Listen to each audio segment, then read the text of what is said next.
All right. So I would like to move on to my second question, which is like the crux of the book. Like, how did you develop the central idea of this? How did this come into picture?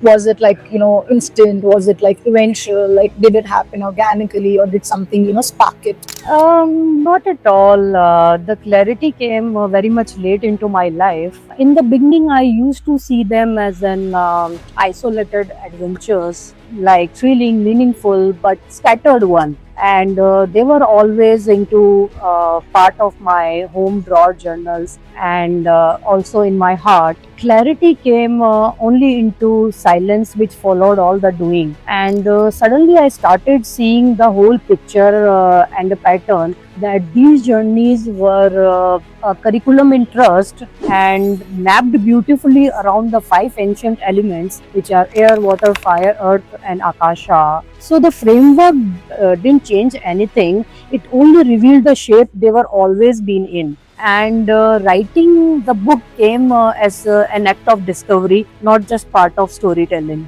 I think that's a very unique take on things related to travel writing, because a lot of authors write travel related stuff, create travel related content. They have that intention of actually doing it for the audience. But I think yours was a very different trajectory, because you started traveling first and then you eventually decided to write. Yeah, right.